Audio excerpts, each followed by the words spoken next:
Hi, can you hear Hi. me? Yes, let me fix my camera because my head's cut off now. Okay. Hello there. Hi, thank you for your patience, Nicole. I am not good with this Instagram, so I'm struggling, but thank you so much for having me come on and share my journey. Yeah, no problem. Don't worry about it. It's all good. You figured it out. We're here, and that's all that matters. So, Marianne, what's going on, girl? Talk to me. Let's talk about your lifestyle first. How long have you been? First, let me back up. Are you vegan for the animals, or is it just about the diet for you? Are you plant-based and it's just about the food? Actually, I started off just for health. Because I grew up that way. Now, just being older and more educated, I would say it's for both, for the animals, but still mainly for health. Mm-hmm. And actually, my journey is I grew up vegan, then I was vegetarian, and then at some point in my life, I actually did eat some meat. So my journey is I am going back toward the vegan lifestyle and the vegan diet. I see it's definitely great benefits. I think I strayed mainly because partly misinformation, and sometimes, like you were saying, you're going through some stuff. I mean, stress will get us eating, I think, really off track. So that's what happened to me too. Oftentimes I get stressed and I'll eat more junk than usual, or just eat what's convenient. And you know, so I understand. Yeah. But, Thank you. So you grew up vegan? Yes, yes. And like from the age of an infant on up? Yeah, till about, let's see. So my mom, like I said, we grew up vegan. What's interesting is that when we were about 9 or 8 years old, I already knew how to read food labels. So she taught us that because, yeah, you know, back then, though, the food labels were easier to read. It would literally say things like lard, shortening, animal shortening. So those were keywords, you know, she taught us to look out for, that, you know, we just couldn't have and eat those items. Now, these labels are complicated. There's too many words, too much scientific stuff, and it's just extra stuff in our food that, you know, we don't need. And that's the thing. Like, if it is all that stuff, that means we shouldn't really be eating it. I mean, we're not going to be perfect, right? But we want to get away from buying so many things that have all those labels, that have all those ingredients, because that 9 times out of 10 is going to mean that it's processed, and we shouldn't be eating so much processed foods. Now, I'm not saying I never eat processed foods, but I say 80%. I try to eat whole foods, right? And then 20%. But anyway, go back. Sorry, you just made me think of that, because the processed foods, you know, they do have a lot of stuff in them. Right. No worries. So, you know, we were teased a lot. We were teased. We were bullied, because back then they didn't have the kind of options they have now. So we really stood out as kids, not eating cheese and meat and just, you know, the normal things that people eat. So growing up in Philadelphia, even to this day, when I tell people I've never had a Philly cheesesteak, they look at me like I have a third eye, you know, but I haven't. So when I was about, say like 11 or 12, we did finally get some pizza, and that just ruined everything, but it was delicious for us as kids. We were excited. At 12 years old, that was your first time. Did you have meat and cheese, or just cheese on the pizza? Cheese. Yeah, just cheese. Yeah. How did well, back then I was excited because it was delicious. You know, I didn't know back then that from what we understand, cheese has some kind of ingredients in it that is addicting to the body. But we didn't know it then. We were just kids having fun, feeling a little bit more normal, because we were eating what other kids were eating. Right. So did it make you sick though? Did it make you sick being that that was the first time you had something like that at the age of 12? I would say from what I remembered, my stomach talked to me a lot, but it didn't make me sick. You know what I Oh, mean? that's Like it good. would Yeah. grumble, and it was just a different. And I think partly because of, being young, youth, we were able to process it better, Yeah. then. Yeah. And I do think that the cheese and most foods back then were just made better ingredients as Yeah. opposed Things are to, so different now. yeah. So different.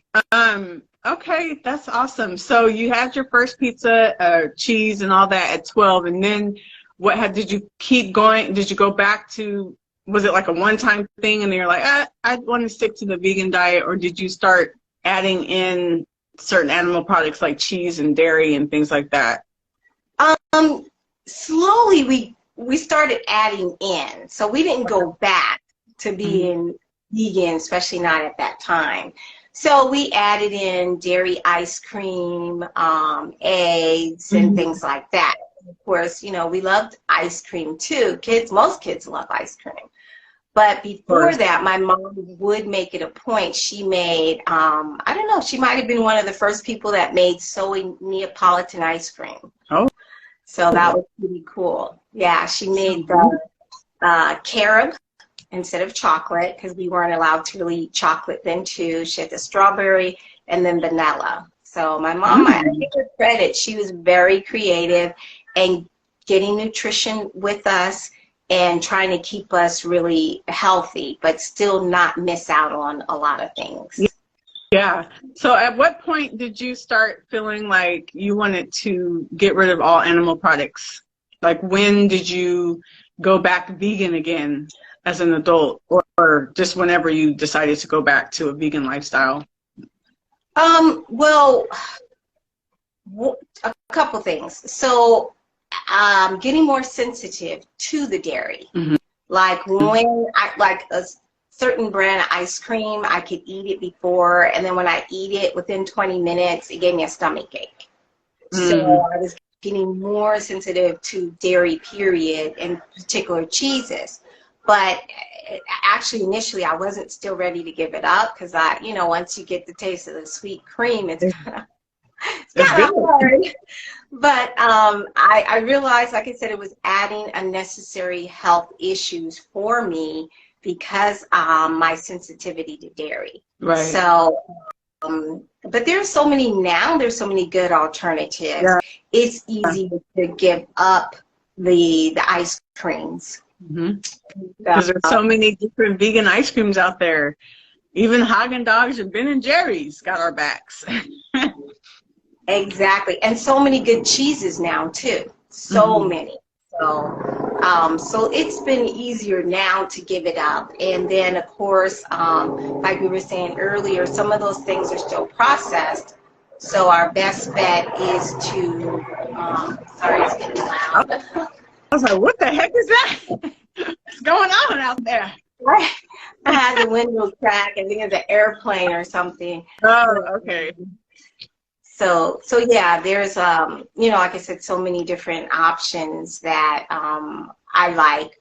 But I would like to go more on what you're doing, which is a lot of fruit, a lot more fresh stuff. I mean, it's a discipline, but eventually I would like to even wean myself off of some of the vegan cheeses and things like Yeah. that because I know it's better overall. The Yeah. closest we can get to nature without it being processed, that's going to be our best bet. Yeah. So. I find it's a good balance for me because I do love the life of the raw lifestyle, but I honestly cannot do it 100% long term forever. I've done it a few times. I just did, I don't know if you were following when I did the 44 days raw. I ended 5 weeks ago, but I kind of journeyed my days of what I was eating and everything. But it was a great experience, with exception of some not so great experiences, but it was a great experience overall. It was really cleansing, and it helped me realize that that's not the route I want to go. However, I do like to include a big portion of raw in my diet. So I am like at this time in my life, I would say the last 6 months, like high raw. So I eat a lot of fruit and vegetables, a lot of raw foods, probably like 80%. And then I have 20% cooked, 20% junk food, naughty stuff, right? Because it's a good balance for me. I know that I cannot just never eat junk again. That's just not going to happen. I can go 2 months, and then, so it's better for me to just allow myself those treats when I want it, so that I don't end up, what's that word, depriving myself. Well, I don't want to say deprive, but not allowing myself to eat those for so long, and then one day I might have a taste of it, and then it'll just trigger and I'll go crazy with it. It's better for me to just allow myself that 20%. If I'm at a birthday party, if I'm at a date night with my husband or whatever, if I want something naughty, I'll have that, right? But I find that eating 80% raw, 80% fruits and vegetables, it makes me feel really good, and it's a good balance. But yeah, you just don't think of it as getting rid of all the processed and the cheeses and all that. Just be like, okay, I'm only going to have this amount of that in my diet, 20%. Like, every couple weeks I might have something with some vegan cheese or vegan ice cream. Don't think of it as trying to cut it out of your life all the way. Just minimize it. You know what I mean? Yeah. Minimize the amount and increase the things that you desire to eat, which is the fruit and the vegetables. And that way it'll help you be more successful, instead of being like, you know what, I'm going to cut all the junk out. I'm never going to eat any of that.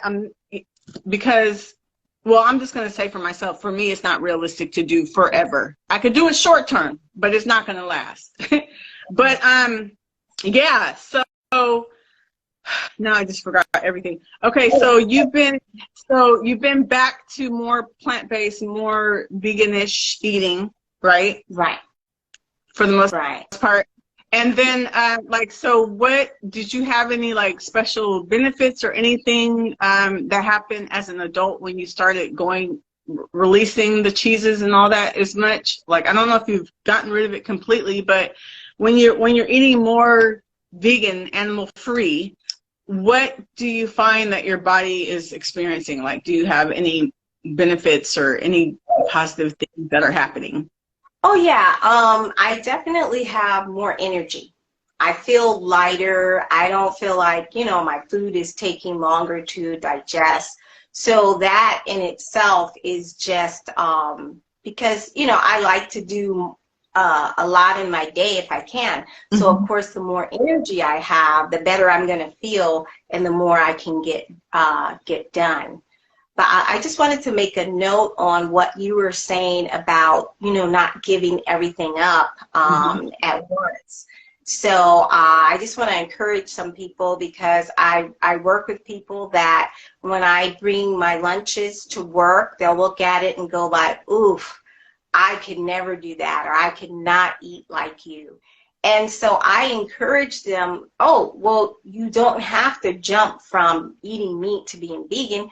You just take a slow transition on your pace. I said you can start with meatless Mondays, and you can just make up different days of the week, or you could even do, I just thought of this called Try Something New Tuesdays.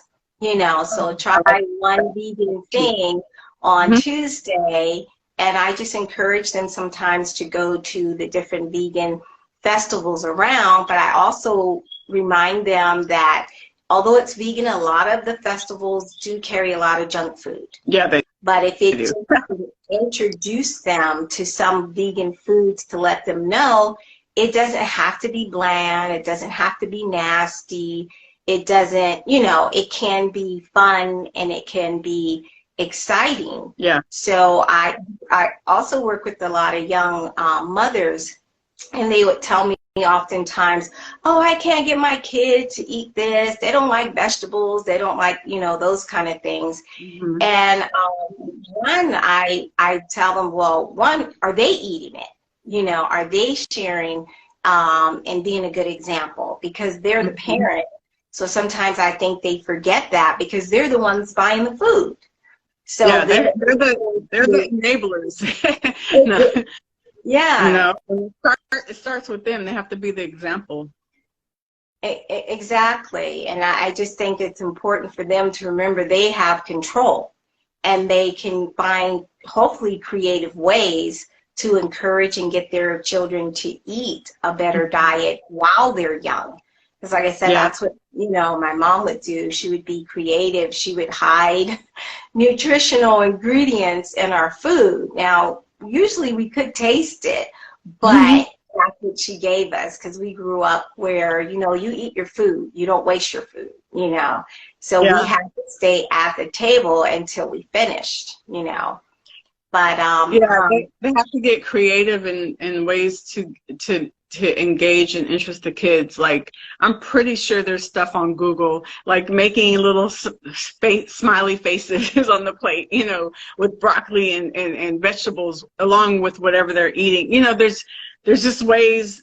Kids are very visual, and they're also into the arts, and you know what I mean? So there's like ways that people have to make it interesting for the kids, but also it's all about what they bring to their kids. Like, if you are always buying the junk food and all this stuff, of course your kids are going to get used to that, and that's what they're going to want. So you got to stop buying that stuff. Not you, but the parents are the enablers. So whatever your kids are used to, it's because that's what you were bringing into the house. So reverse that, and it will become a pattern. The kids will get used to it. Like, oh, she's not buying that other stuff anymore. This is what we have to eat now. So, or else we'll starve, kind of thing. But yeah. So your mother, because she was a vegan and she brought you guys up that way, like, was it hard for you guys to eat certain things when you were young? Like, did you oppose the vegetables and the fruits and stuff like that? Or was it because that's what you were used to already? So it wasn't very difficult, right? right, it wasn't difficult, I would say, because my dad wasn't vegan. So actually, my mom became vegan before me and my two of my siblings were born. So it's four of us total. So she became vegan. So my dad never did. But so sometimes, I mean, honestly, even as a kid, when he would fry that chicken, I'd be like, man, it smells good, but we can have it. Yeah. So he would still boil his eggs and do all those things. So we still visually saw it and smell it. So sometimes, I would be like, I'd like to taste it because it smells good. But overall, it wasn't hard. It wasn't hard because mom was the one that cooked for us and gave us the food. So we were, required to eat, what she gave us. So, Yeah. but I'll be honest, I was tired of beans because we had a lot of those every week, a big old pot of beans, brown rice, and yeah. There are times even now I get burnt out on them, so I just eat other things. But yeah, I do the same thing. My body, and that's why I said for the last 6 months, I've been plant-based for 12 years and some change. But for the last 6 months, I've been high raw. But that changes. With seasons and months, my body decides that it wants different things. Sometimes I will want all raw. Sometimes I want high raw. And then there's times where I get sick of the salads. I get sick of fruit for a little while. So I'll eat more of the potatoes and rice and things like that. And it's okay. I just listen to my body. You know what I mean? I do what it says because I do. Because that's just the way it's going to work. I'm not going to force myself to eat something that I don't want. And then I'll be on the cooked foods, and then I'll get sick of that. I'll be like, I'm sick of beans and rice. Okay? I'm sick of potatoes. I want fruit again, so I just go with it, whatever it wants. When I did that 44-day raw cleanse starting January 1st, it was right after the holidays of me eating a lot of cooked foods and heavy things. So my body was really screaming, fresh, fresh, fresh, fruit, fruit, fruit. So I did that. I was supposed to just do 30 days, and then I added another 14, so I did 44. And then I was over it, and now I'm back to high raw, but who knows how long this will last. I mean, I might start wanting more cooked foods again. Right now, if I do have a cooked meal, it's no more than one a day, and I don't have a cooked meal every single day. It's just like whenever I feel like it. But yeah, I just listen to my body. I do what it requests, and that's that. So tell me about like a typical day, like what you eat. Example. Of course it might change all the time, but just give me a sample of what you might eat for those who might be interested. And if anybody has any questions, feel free to put it in the chat, or if you want to come on and ask her yourself. Oh, Edward South said, what is high raw? High raw is,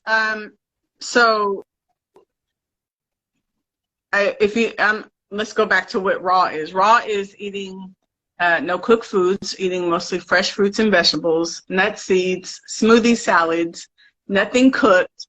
And if it is cooked in a dehydrator, it can't be above 110 degrees. Don't quote me on that. I can't remember. But anyway, the point is uncooked foods, Edward. So high raw is eating a high amount of those raw foods. So it's not all uncooked.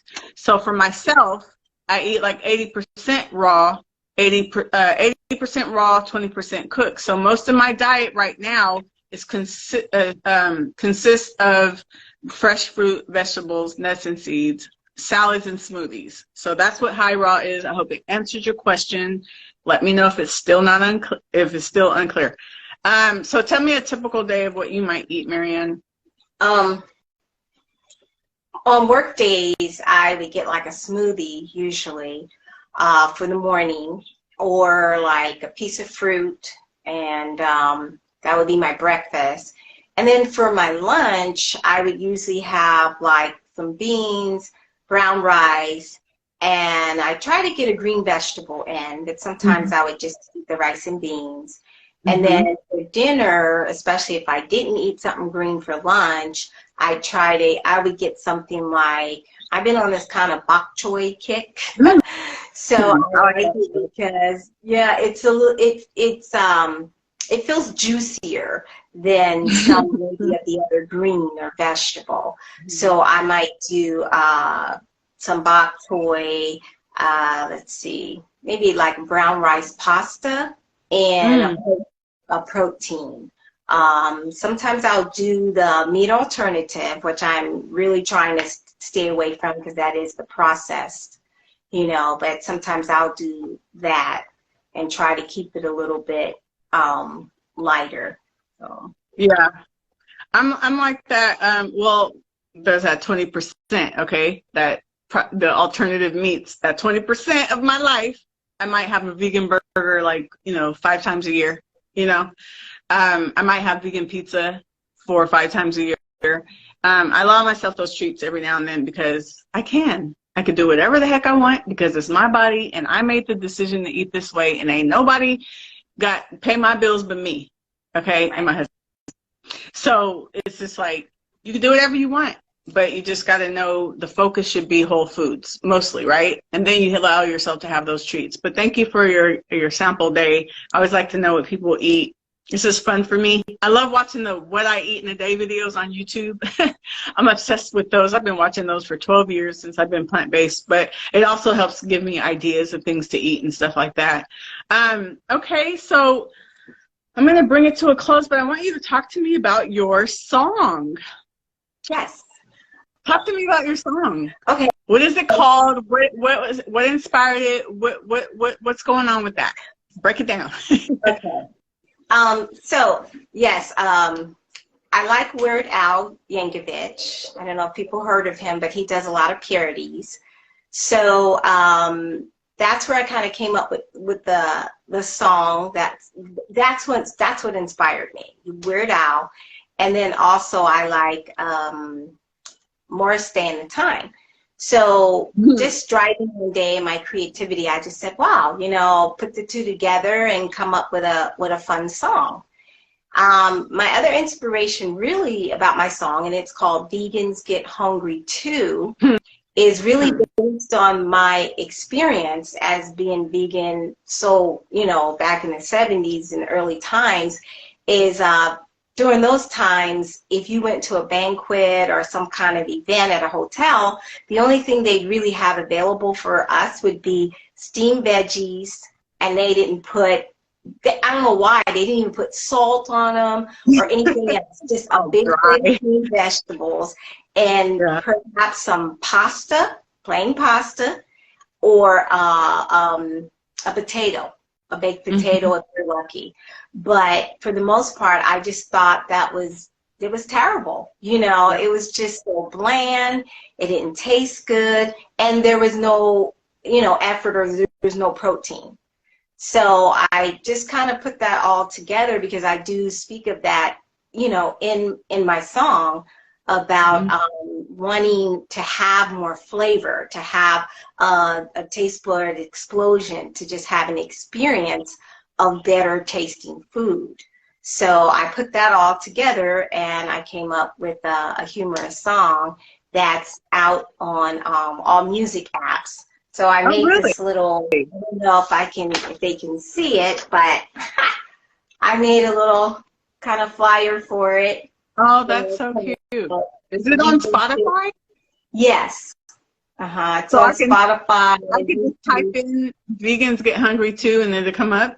Yes. Oh, that's so cool. I'll have to go cover for it, But yeah, it took a long time, a journey to make it, but I'm excited that I finally finished the project actually, because it took such a while to put it all together, the words, and then getting the music, and someone help me. Well, that's so cool. I'm gonna go listen to it after this. I didn't know that it was on like Spotify and stuff, so I'm glad you told everybody go check it out on Spotify. Tell me the other places they can find it. They can find it on YouTube, Apple, let's see, Pandora. Those are the main ones that I actually don't even know all the music apps myself, but you can find them on all of them. And real quick, if you don't mind me sharing, I have a shirt, but I don't think you can see it from here. Let me see if I can show you.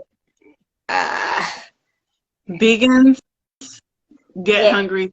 What is that? My words are covering it because of the live. I see. Actually, it says vegans get horny too. Oops, I mean hungry. I don't know if you can. Kids, close your ears. The bottom of it. But Kids, close your ears. That's funny. That's hilarious. Is that something that you're selling? Is that in your bio? No, I'm actually not selling it at this point, but I was working on, like I said, different projects. Another thing back in the day about being vegan, people just, for some reason, they just thought we were almost so different than them, because they would always say, oh, can you do this? Can you do that? And I'm like, okay, but we're all people. We're human beings. What do you mean? No, we're not aliens. Yeah, but especially back then, like I said, they bullied us and it was a challenge. So they really treated us like we were different, like, oh, I don't know if you can do this or can you do that? And, they challenge us with strength sometimes, which I thought was funny. But yeah. So that's so cool. Yeah. Well, everybody, you should think about making a T-shirt line and selling that. Just a thought. Well, everybody, thank you so much. Well, first, thank you, Marianne. Sorry that my podcast is always booked out to far in advance, but I still wanted to bring you on here because I do the regular spontaneous interviews as well sometimes. It's something I love to do, so I love to share people's stories with others. So thank you for coming on here. We enjoyed your story. You guys go check out her song. Spotify, YouTube, Apple, I think she said. Apple. All those good places. Check it out.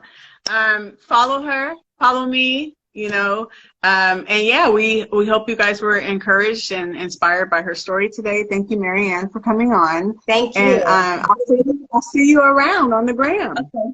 Will do. All right. Bye-bye. Blessings, everybody. Blessings.